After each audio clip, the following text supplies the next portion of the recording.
Okay, let's change subjects completely. I want to go to the asteroid Groom and the end of the age, because it takes a very interesting trip. This is asteroid number 5129, and if we look at May 31st, 2009 at Pentecost, Venus Groom conjunction in Pisces, and then I'm going to show you these in a moment. So 5/31, 2009 to 12/22, 2023, this galactic alignment is 5318 days, or 14 years, 6 months, 22 days. 5318 means manifest, apparent, manifest, evident, or to be made known. So it looks like something is going to happen here on the galactic alignment. The Groom appears 5 times on Pentecost in Pisces Aquarius over the 14-year time span. And then if we count from 5/31, 2009 to 5/28 this year, Pentecost, it's 5110 days or 13 years, 11 months. So we're almost at the 14-year point there. And then in Genesis, Jacob's uncle Laban gives his daughter Leah in marriage to Jacob for 7 years' work. Okay, so we know about the 2 sets of 7 years that Jacob works for his 2 wives. Jacob wanted Rachel, so he works another 7 years to wed her, and this is a total of 14 years for both wives. Well, Jacob represents Jesus, Leah is a type of the church, and Rachel symbolizes the Jews. So we can see that in our current day timeline, 12/21/2016, that galactic alignment to the one this year is 7 years, 1 day, or 84 months and 1 day. So that has or will be completed on 12/22, and then we start another 7 years, which lasts until 2030, representing the strive for Rachel or the Jews. Okay, so let's actually look at this in the sky. Through stellarium. And a conjunction is when 2 celestial objects appear to be close to each other in the sky and have either the same right ascension or the same ecliptic longitude, usually as observed from Earth.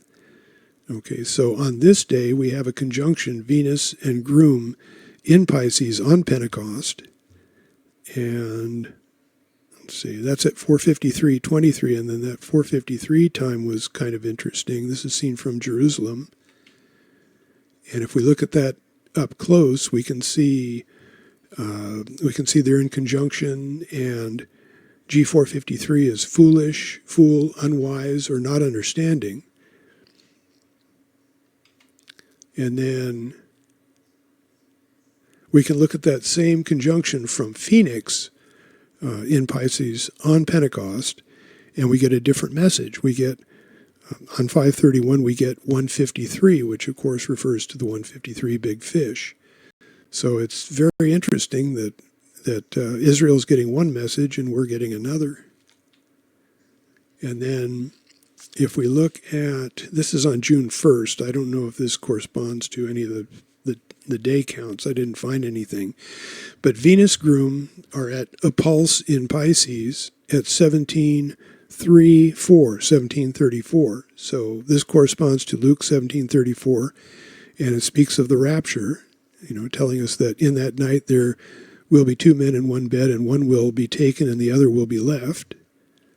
Okay, so this is rapture speak. And then, of course, we saw that 1734 before with the close conjunction between Comet Nishimura and John Golovich on 9/22/2023. So that gave us the clue, 11/11, 11 plus 11 is 22, so on and so forth. And then, of course, there's that Luke 17:34. Okay, so Groom also shows up in Aquarius on Pentecost, 5/27 in 2012 at 666. Of course, it's there for longer than that, but I just picked that particular time because the alignment, the galactic alignment that year, 2012, happens at 1866, the same exact time. So I just wanted to show you that this Groom in Aquarius also can occur at that same time. And then the Groom is in Aquarius, of course, longer than this time period, but it is there at that time, 153, so referring to the 153 big fish. And of course, 5/28/2023 Pentecost is the same year as the galactic alignment that occurs at 153.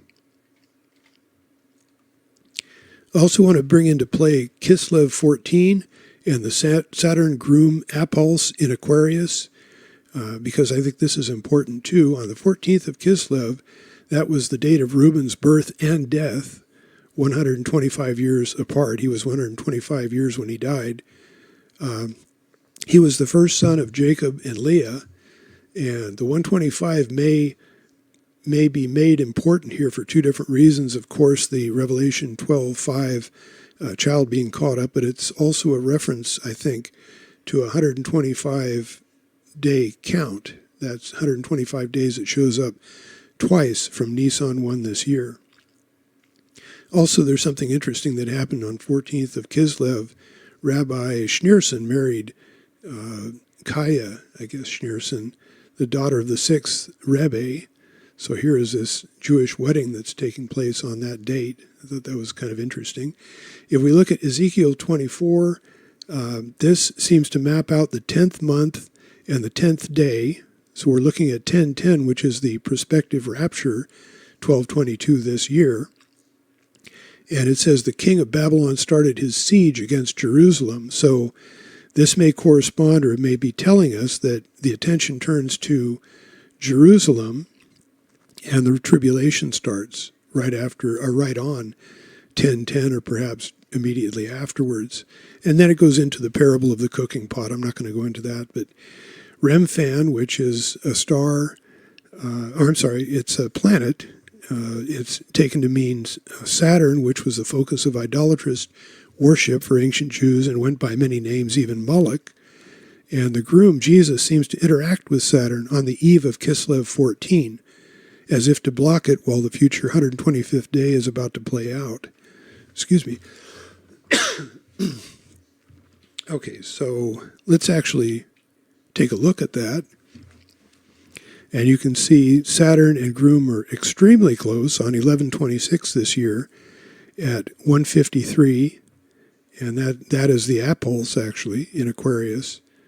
And this is 11/26 is Kislev 13, but it's Kislev 14 after sunset.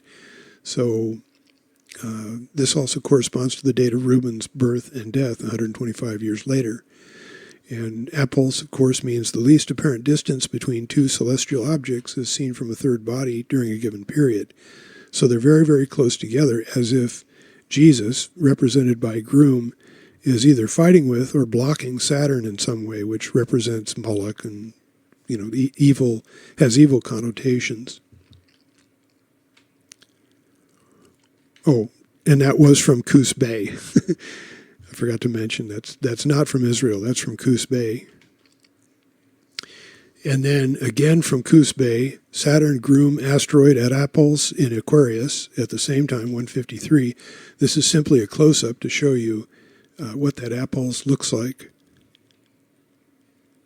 And they're less than 1 degree. They're 34 minutes or so apart. Okay.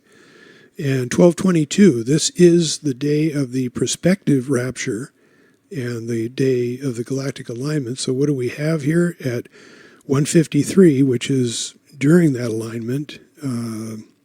The Groom asteroid is in Aquarius, which seems to be telling us the age is going to change. Simultaneously, that's going on at the same time Groom is in Aquarius. At this time, 153, we have Venus in Libra. We have child in Ophiuchus and serpents. We have the galactic alignment taking place. And then we have the moon Jupiter at Appulse. This is all going on simultaneously the same day, which is very busy, telling us that something big is either about to happen or has happened that day. All right, so let's put this all together. If we look at all the days of Pentecost from the year 2009 to 2031, we get a number of places where Pisces shows up. In 2009, it shows up with the Groom in Pisces. And the Groom is in Pisces in 2016, 2020, 2027, 2031.